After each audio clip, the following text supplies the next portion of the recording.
What's going on, guys? So some of you may know, welcome to the channel. We've been running a Snowcone business now for about 3 months. Since May. We run several businesses, but our Snowcone business is the latest business that we are trying out here. And there's a lot of videos on how to make simple syrup, but they're all old. They don't go over preservatives. They don't go over how to make them and how you mix what and how much and things of that nature. So I thought we'll make a video on instructional tutorial video on how we do it. We do it quite differently than everything that I found online. We're going to show you how to do preservatives, how to add preservatives. We're going to show you how to mix concentrate flavors to in 32-ounce bottles on the fly. So the first thing you want to do here is you want to go ahead and get yourself a 5-gallon tea jug or Kool-Aid jug, whatever you want to call it. We got this at Walmart. It was very inexpensive. The next thing you want to do is you want to go down to your Dollar Tree and get you a good old $1 water. We don't use tap water. We use gallon water for like $1.25 a gallon. You can't go wrong there. It's commercial filtered, so you don't have to worry about anything like that, any bad taste or aftertaste of the water itself. This is pretty good water. The easiest thing to do is to heat the water up. You can heat a little bit up to help melt the preservatives and help melt the sugar. So I've already got some water on the pot here, just a little regular burner. It's pretty hot. It's ready to go into our jug so we can do our preservatives. And the first thing we want to do is we're going to add sodium benzoate. I guess I'm pronouncing that right. Benzoate. And then after we add that, mix it up, add our sugar, then we're going to add citric acid. Here's a pro tip.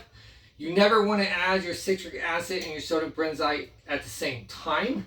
You want to be sure one is fully melted in the water before you add in the other. If you don't do that, you will get floating particles in your syrup, and you do not want that. It doesn't look good. So let's go ahead and get started here. I'm going to go ahead and get some gloves on. Gloves are always important anytime that I'm doing anything that is being consumed by somebody else. I always put on gloves just to be sanitary here. Go ahead and get my gloves on. And then we are on a slight incline, so it may not work out perfect, but we're going to go ahead and add some of this water here. It's okay if you spill some, it's not a big deal. That's going to happen. So while that is doing that, we're going to go ahead and add some more water, because it does take a while to heat this water up. You don't have to heat it. I heat the water because it's just easier to melt your preservatives and melt your sugar. It just makes things go a little bit quicker. Save your bottles, right? Because when you're done making your simple syrup, you're going to fill up your empties, your 32-ounce empties, so you can make your flavoring. And any extra, you're going to fill these bottles back up. So that's another reason why I buy these. That way I can save the bottles and put simple syrup in there to refill my empty bottles. That way I'm not making simple syrup all the time.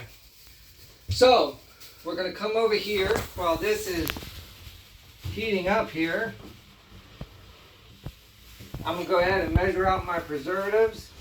Now I make these batches in 5 gallons at a time. So I'm going to go ahead and zero out my scale here.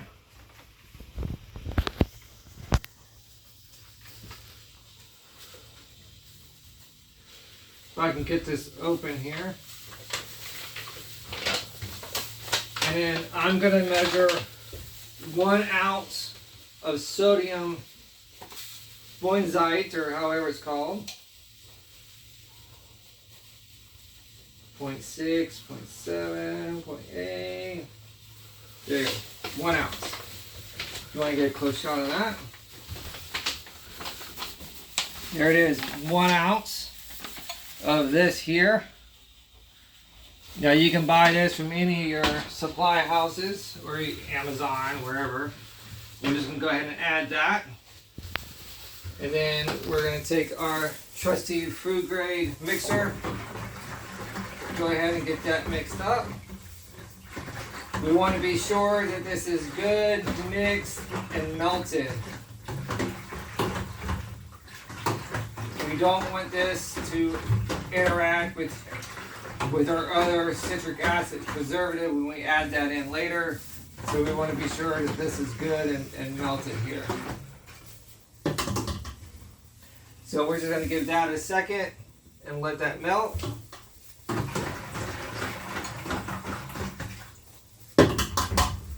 And then we're going to go ahead and start adding our sugar. Okay, so for 5 gallons of simple syrup, you're going to use 25 pounds of sugar. The easiest thing to do is just kind of open up the corner here and just pour it in. You're not going to pour all of it in. We are making 5 gallons of simple syrup, but I will tell you, it will not take 5 gallons of water. I don't know why that doesn't work that way, but you would think if you're making 5 gallons of simple syrup, you're going to need 5 gallons of water. That is just simply not true.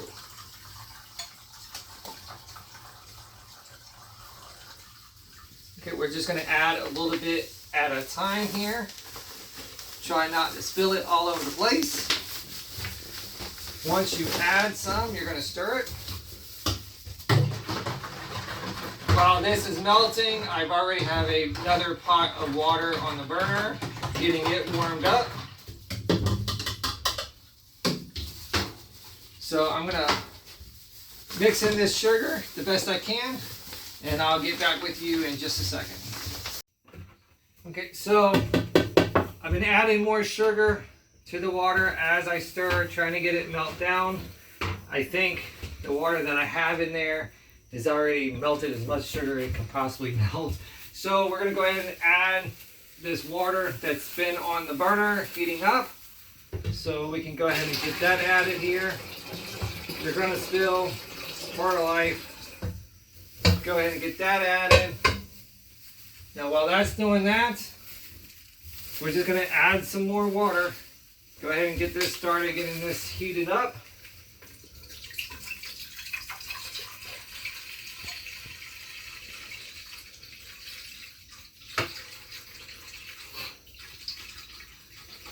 Alright, so now while that's starting to heat up, go ahead and get this lid back on.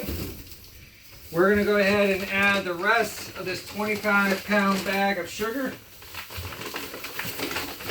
So we can just keep repeating the process until we get the sugar completely melted. Now once the sugar is completely melted, then we're going to add our other preservative, which is our citric acid. And then when that's done, it's just filling bottles. So I'm going to go ahead and get this completed, and I'll be back once I get all this done. Alright, so we added 25 pounds of sugar, and we added about 3 gallons of water. So the next step is to add the citric acid, which is the last preservative. Adding the citric acid will allow the simple syrup to last for about a year. So recap, we're going to get about 25 pounds of sugar to 5 gallons. So you can get a 5-gallon jug at Walmart or wherever. I got one with a spout. We're going to use about 3 gallons of water from the Dollar Tree, and then citric acid and sodium bronzite. So we don't add citric acid and sodium bronzite together. So now I'm going to do the citric acid here. And then we're going to add 1 ounce of this as well. So it's 1 ounce of sodium bronzite and 1 ounce of citric acid to 5 gallons. Now obviously if you're only making a gallon, it's going to be a lot less. But we do it in 5-gallon batches because it's just the easiest thing to do. And I'm going to show you why here in just a second, of why we do it in 5-gallon batches. So this is citric acid. Goes in. Easy peasy, lemon squeezy. So we'll go ahead and close this up. Get this mixed up here. Get this good in here, good and mixed up.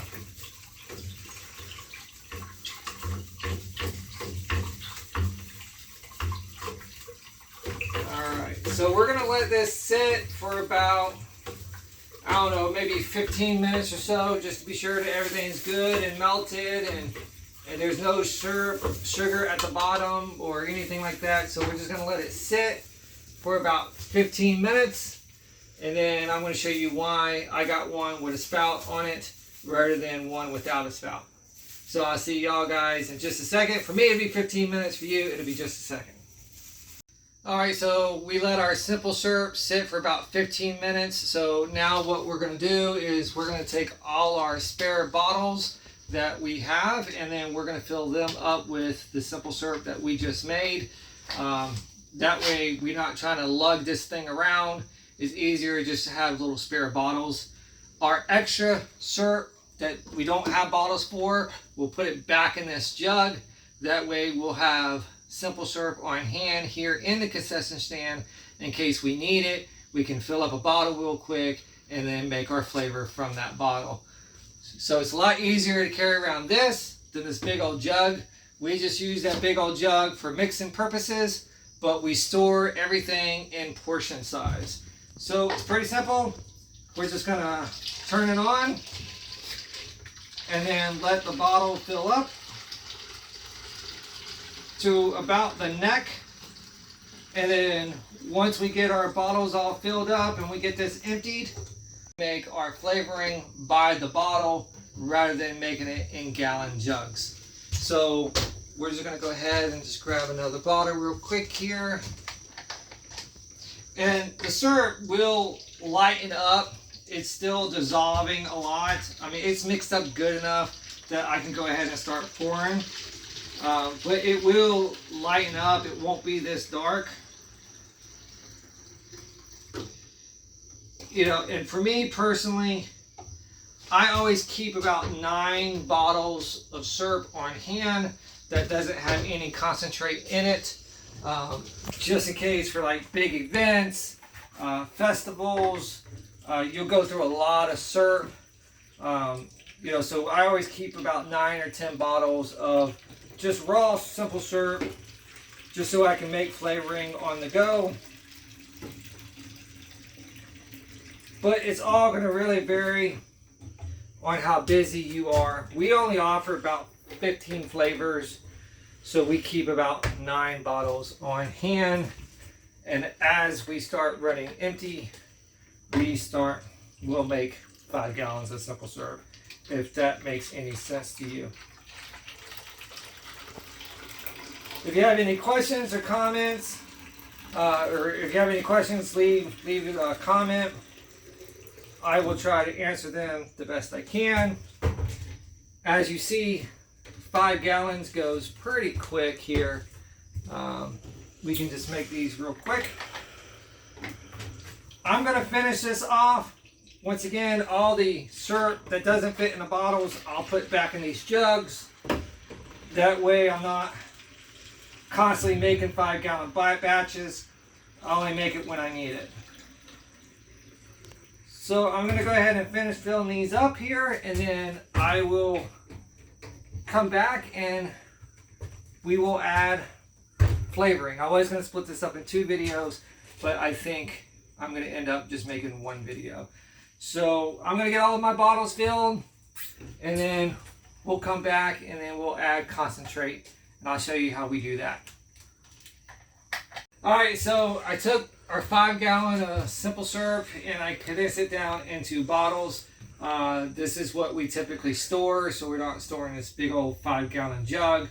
As you see, we are running low on some flavors, so I'm going to go ahead and do that as well. This will be the same process that I use when we're out doing events and we run out of flavors. We'll do the exact same thing. We do date our stuff. Everything is typically 1 year. Honestly, you don't have to date. We do not keep syrup long enough to even worry about it expiring. But like I said, we do have preservatives, so it does last a year. but it's good to, if you have a bunch of flavors, it's good on flavors that you don't typically sell a whole lot of. So the first thing I'm going to do is banana.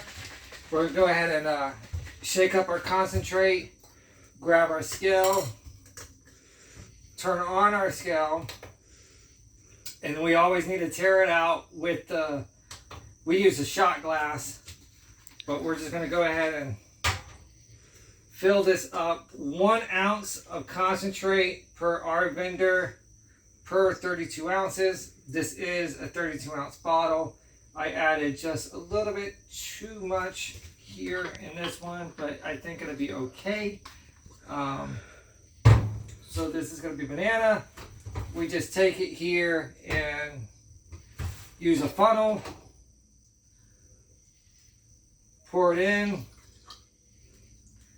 easy peasy, lemon squeezy.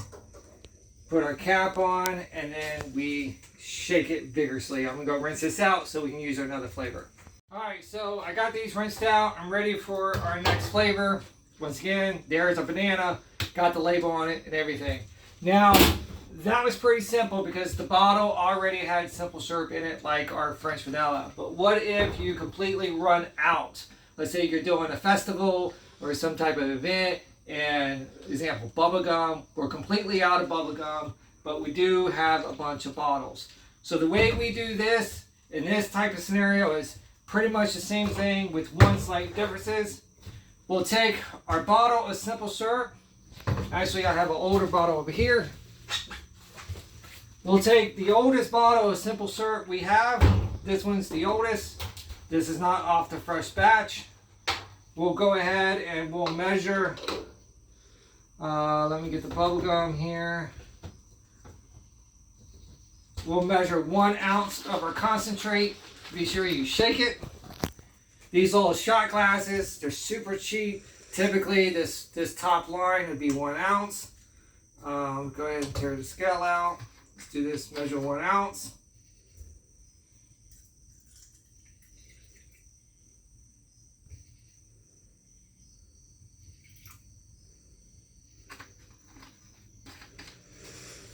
All right, so this is 1 ounce on the scale. We'll dump it in here like this.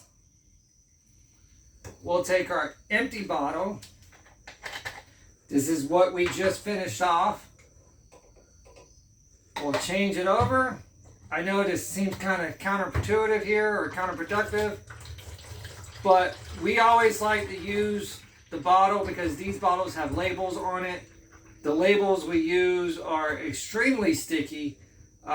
Once you stick the labels on the bottle, it's very difficult for them to come off. So therefore, we always want to pour the syrup into the bottle that we already have labeled. And here you go. Here is our bubble gum. Give it a quick shake. And it's ready to go for the next customer. So I'm going to finish this off, and then that's it. You just repeat the process. If this has helped you, let me know in the comments. If there's any questions that you have, leave it in the comments, and I'll be try to answer those the best I can. So subscribe, leave a comment, give me a thumbs up, and then I'll speak with you again next time.